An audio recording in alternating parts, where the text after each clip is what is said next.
नमस्कार। बहुत सारे लोग ऐसे होते हैं जो व्यापार साझेदारी में करते हैं और इसके कई कारण हो सकते हैं, परंतु कुछ को सफलता मिलती है और कुछ असफल हो जाते हैं। कई बार तो इससे भी अधिक बुरा होता है, जो साझेदार है यानी कि पार्टनर है, वो धन लेकर चंपत भी हो जाता है। व्यापार में जब पार्टनरशिप करते हैं और असफल हो जाते हैं, उसके बाद व्यक्ति सोचता है कि क्या मुझे पार्टनरशिप करनी चाहिए थी, तो मेरा पार्टनर कैसा होना चाहिए या मैं अच्छे पार्टनर को कैसे चुनूं, इत्यादि इत्यादि।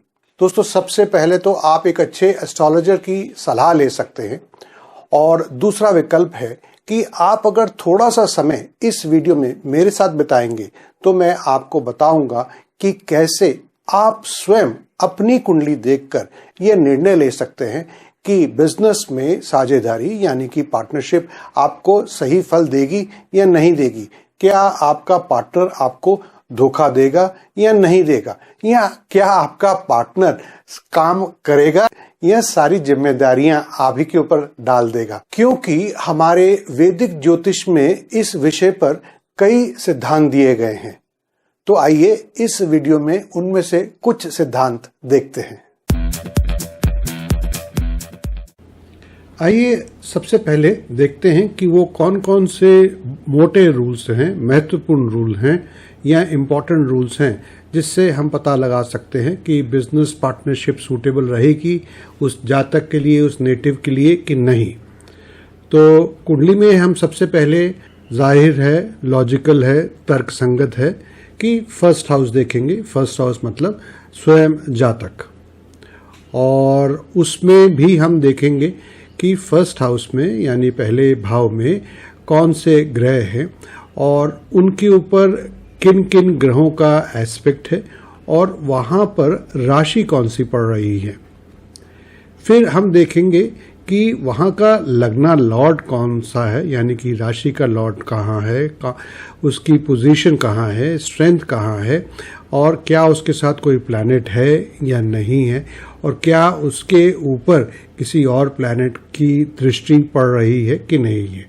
मतलब कि हम कह सकते हैं PAC।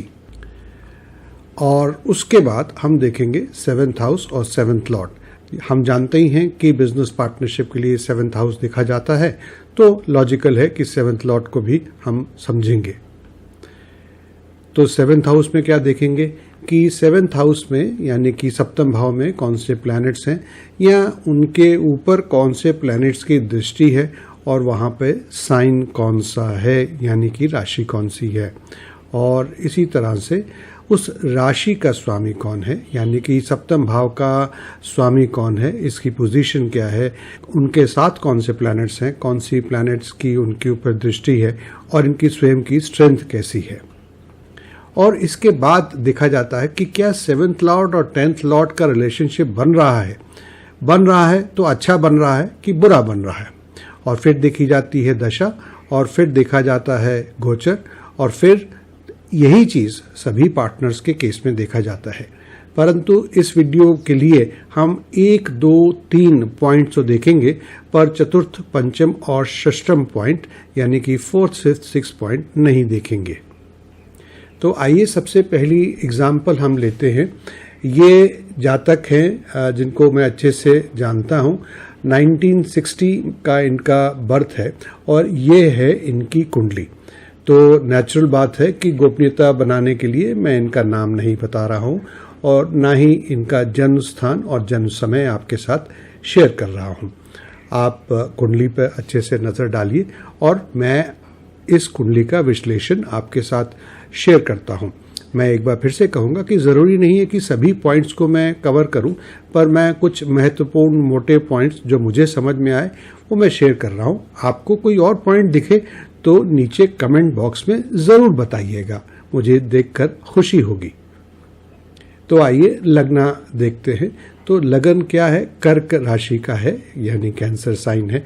तो ऐसा व्यक्ति क्या होगा? नॉर्मली इमोशनल होगा, टची होगा, और ये साइन मूवेबल साइन है, वाटरी साइन है, और प्रथम भाव के ऊपर किसी भी ग्रह की दृष्टि नहीं पड़ रही है। आइए अब लग्ना लॉर्ड को देखते हैं। जाहिर सी बात है कि लग्ना लॉर्ड कौन होगा? मून होगा, चंद्रमा होगा। और ऐसा व्यक्ति बहुत ही सॉफ्ट नेचर का होगा और कोई बहुत युद्ध करने के लिए, झगड़ा करने के लिए आगे बढ़ के नहीं आएगा, बल्कि थोड़ा सा अपने आप को पीछे रखेगा, क्योंकि वो फियरलेस नहीं होता है। और यहाँ पर हम देख रहे हैं कि मून यानी कि चंद्रमा इस कुंडली में तीसरे भाव में चले गए हैं और वो भी कन्या राशि में। तो तीसरे भाव में जाने का मतलब भी आप समझते हैं और कन्या राशि में जाने का भी मतलब समझते हैं। आप नहीं समझते हैं, अगर आप बिगिनर हैं या अभी आपने एस्ट्रोलॉजी की पढ़ाई शुरू करनी है तो आप हमारे दूसरे वीडियोस देख सकते हैं लर्न एस्ट्रोलॉजी प्लेलिस्ट के अंतर्गत, या फिर अगर आप सीधे सीधे एस्ट्रोलॉजी ही सीखना चाहते हैं तो हमने कुछ वीडियो कोर्सेज बनाए हुए हैं, उनकी डिटेल्स आप जान सकते हैं या हमारे ऑफिस से बात कर सकते हैं। और उनकी डिटेल्स अगर आप पढ़ना चाहते हैं तो उसका लिंक हमने नीचे डिस्क्रिप्शन बॉक्स में दे दिया है। चलिए, ये तो साइड की बात थी, अब आगे बढ़ते हैं। अब देखिएगा कि मून जो है सन और मरकरी के साथ है और मून की डिग्रीज और मरकरी की डिग्रीज काफी पास है। ये बहुत जोर से कोई स्टैंड नहीं ले सकते हैं। इन्हें कहिए तो कहेंगे हाँ ऐसा भी ठीक है, या मैं सोच के बताऊंगा, या अगर इसमें ऐसा हो गया तो क्या करेंगे, और अगर ऐसा ना हुआ तो क्या करेंगे। तो ये ऑसिलेटिंग नेचर के थोड़े से व्यक्ति हैं। और मून के ऊपर शनि की दृष्टि पड़ रही है और वो भी छठे भाव से, और मून का षटबल 0.92 है। इसको और आगे अगली स्लाइड में आप बेहतर समझ सकेंगे। देखिए यहाँ पर मून का षटबल भी आप देख पा रहे हैं ना कि ये 0.92 है। आइए आगे चलते हैं। अब देखते हैं 7th हाउस यानी कि इनका पार्टनरशिप का घर। तो यहाँ पर साइन है मकर यानी कैप्रिकॉर्न साइन, ये मूवेबल साइन है और ये अर्दी साइन है। और इसके ऊपर मंगल की दृष्टि पड़ रही है 12th हाउस से। और 7th लॉर्ड को देखते हैं। 7th लॉर्ड शनि है, ये अपने आप से 12वें भाव में चले गए हैं यानी कि छठे भाव में चले गए हैं। और ये 6th लॉर्ड यानी छठे भाव के जो स्वामी हैं बृहस्पति, उसके साथ है। इनको देखते हुए मैंने इनको बहुत मना किया था कि आप कभी पार्टनरशिप बिजनेस में नहीं जाइएगा। तो ना तो इन्होंने हामी भरी, ना इन्होंने कहा क्यों, बस कुछ नहीं। और एक दिन पता लगा कि इन्होंने ऐसी कंपनी बनाई जिसमें इनके अलावा 6 पार्टनर्स और थे, और वो 6 शायद 5 थे, और वो पार्टनर्स एक दूसरे को अच्छे से जानते थे और वो पहले भी एक साथ मिलकर काम कर चुके थे, पर इनके लिए थोड़े से बिजनेस में नए थे। और जैसे कि मैंने कहा कि आपको मैं अगले स्लाइड में बताऊंगा कि षटबल का क्या मतलब है। तो देखिए यहाँ पर शनि जो है उसका षटबल 1.42 है, और ग्राफिकली भी तो देखिए कि शनि जो है वो मून से कितना ज़्यादा स्ट्रांग है। अब हुआ ये कि इनके पार्टनर्स ने कुछ लाखों रुपए का चूना इनको लगा दिया। इनका सामान जो था कंपनी का, उसको उठा के बेच दिया और उसका हिस्सा इन्हें नहीं दिया। आइए अब एक और कुंडली देखते हैं। जातक का जन्म 1963 1963 में हुआ था, और इस कुंडली को आप 1 मिनट के लिए बहुत ध्यान से गौर से देखिए। मैं थोड़ा चुप हो जाता हूं। तो उम्मीद है आपने कुछ न कुछ ऑब्जर्वेशंस अपनी बना ली होंगी। आइए मैं आपके साथ एनालिसिस शेयर करता हूं। लगन आप देखेंगे ये जेमिनी साइन है यानी कि मिथुन लगन है। तो ऐसा लगन व्यक्ति को इंटेलिजेंट बनाता है। वो हवा में बड़ी बड़ी बातें सोच सकता है, परंतु फिजिकल लेबर के नाम पर, भागदौड़ के नाम पर वो व्यक्ति थोड़ा कामचोर हो जाता है, या घबराता है, या वो ठीक से करना नहीं चाहता है। और आप देखेंगे कि राहु है 1st हाउस में, तो नेचुरली इसको हम राहु केतु एक्सेस बोलेंगे। और इसके साथ साथ 6ष्टम भाव से, छठे भाव से, छठे भाव का ही स्वामी मंगल दृष्टि डाल रहा है। अब लगन लॉर्ड को देखते हैं। तो लगन लॉर्ड जो है वो बुध है, जो कि 5th हाउस में चले गए हैं। तो एक बार फिर से कंफर्म करता है कि सोचने का, विचार करने का काम बहुत अच्छे से कर सकते हैं। परंतु देखिए मरकरी यहाँ पर आके कंबस्ट हो गया है। और बात, मरकरी शुक्र के भाव में है, शुक्र की राशि में है, और सन तो साथ में है ही है। तो ये बुद्धिमान तो हैं, पर इनको ज़्यादा मेहनत करना अच्छा नहीं लगता है और ये लाइफ को एंजॉय करना चाहेंगे। जी हाँ, ये आर्म फोर्सेस में थे और ये रिटायरमेंट के बाद इन्होंने पार्टनरशिप करी और ये नेचुरली ये चाहते थे कि कंफर्टेबल लाइफ जिए। तो 7th हाउस को भी देख लेते हैं। 7th हाउस एक फायरी साइन है, यानी कि धनु राशि है, सेजिटेरियस है, और केतु यहाँ पर हैं, जैसे कि हमने देख ही लिया था। तो ये राहु केतु एक्सेस बन गया। और 7th लॉर्ड कौन है? जुपिटर। जुपिटर क्या है? वक्री हैं इस केस में। और इसके साथ साथ जुपिटर 10th हाउस में चले गए हैं विद 2nd लॉर्ड मून, और इसके ऊपर शनि की दृष्टि पड़ रही है 8th भाव से। अब कुछ और चीजें नोट करने वाली। देखिए, जुपिटर और मरकरी की पोजीशन एक दूसरे से 6-8 है, जो कि अच्छी नहीं होती है।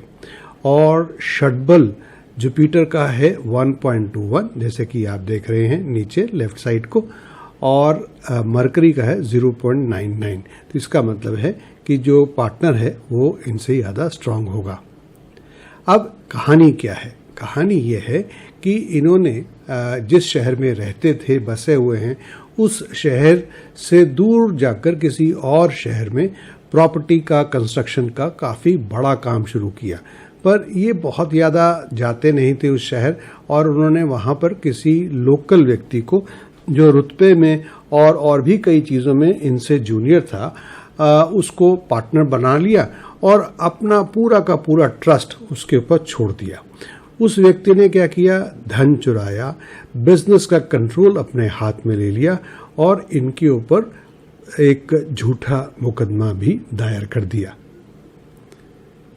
आइए एक और केस लेते हैं, और इस बार मैं आपको थोड़ा ज़्यादा लंबा समय दूंगा और मैं चाहूँगा कि आप स्वयं इसका एनालिसिस करें, बिल्कुल उसी सिलसिलेवार तरीके से जैसे हमने पिछले 2 केसेस में किया है। चलिए, अब आपके साथ मैं अपना एनालिसिस शेयर करता हूं। तो ये है कैंसर साइन, जैसे कि पहली कुंडली में भी हमने देखा था, इमोशनल है, मूवेबल है, वाटरी है। और यहाँ पर जैसे कि दूसरी कुंडली थी, एसेंडेंट और 7th house Rahu Ketu access में है, और 1st हाउस के ऊपर यानी कि एसेंडेंट के ऊपर 7th और 8th लॉर्ड सैटर्न, उनकी दृष्टि है। 6th और 9th लॉर्ड जुपिटर की भी दृष्टि है। इसको नोट करके रखिएगा। अब लगन लॉर्ड की बात करते हैं, जो है मून। मून जो है वो 11th हाउस में है, यानी कि गेन्स के घर में है, और वहां पर ये एग्जॉल्टेड है, यानी कि उच्च का है। और इनके ऊपर दृष्टि पड़ रही है सूर्य की, मंगल की, बृहस्पति की। तो इससे कुछ फेवरेबल, अच्छे, शुभ योग भी बन जाते हैं, जो आप एस्ट्रोलॉजी की क्लास में सीखते हैं। ये अगर आप पहले से एस्ट्रोलॉजी जानते हैं तो आप समझ ही सकते हैं। इस वीडियो को लंबा ना करते हुए बस इतना ही कहूँगा कि बहुत अच्छे योग बन रहे हैं। तो ये व्यक्ति बहुत ही अच्छे नेचर के हैं, बहुत ही मधुभाषी हैं, वगैरह वगैरह। अब देखते हैं कि पार्टनर का क्या हाल है। वही पार्टनर, तो वही 10वां साइन यानी कि मकर, कैप्रिकॉर्न साइन, मूवेबल है, अर्थी साइन है। और देखिए, शनि यहाँ पर विराजमान है, यानी कि अपनी ही राशि में, और उसके साथ नीच का जुपिटर है और केतु है। नीच का जुपिटर होते हुए भी यहाँ पर नीच भंग राजयोग है, ये मैं जल्दी से आपको बताना चाहूँगा। और 7th लॉर्ड, जैसे कि हमने कहा, शनि है, अपने घर में है। 6th हाउस में राशि कौन सी पड़ रही है? सेजिटेरियस, और उसके लॉर्ड जुपिटर के साथ है। आइए अब देखते हैं कि कहानी इनके साथ क्या चलती है। तो कहानी ये चलती है कि ये पार्टनर बनाते रहते हैं। पार्टनर का मतलब एक तो फर्म में पार्टनर, और पार्टनर एक प्रोजेक्ट में पार्टनर। तो ये अक्सर बनाते रहते हैं, मेरे मना करने के बावजूद भी। और ये पार्टनर इनको चीट कर देते हैं, कभी पूरा हिसाब ठीक से नहीं देते हैं, या कभी इनका कुछ सामान रख लेते हैं, या कभी इनको पैसे देर से लौटाते हैं, वगैरह वगैरह। पर इन्हें कोई फ़र्क नहीं पड़ता है। अब आप बताइए, इन्हें कोई फ़र्क क्यों नहीं पड़ता है? पहले तो मैंने कहा ना कि इनके लगन की राशि जो है वो कैंसर है, और जो राशि का लॉर्ड है यानी कि स्वामी है लगन का, वो मून है, एग्जॉल्टेड है और वो 11th हाउस में है। तो अगर इनके साथ 10 रुपए का धोखा होता है तो इनको शायद 1000 रुपए का फायदा भी होता है। तो ये खास परवाह नहीं करते हैं और इनका दिल बड़ा है क्योंकि देखिए मून जो है उसका शक्बल 1.64 है और सैटर्न जो कि पार्टनरशिप के घर को रिप्रेजेंट करता है उसका 1.54 है। तो ये थी 3 एग्जाम्पल्स। मैं उम्मीद करता हूं कि ये वीडियो आपके लिए थोड़ा एजुकेशनल रहा होगा। मिलते हैं एक और नए वीडियो में।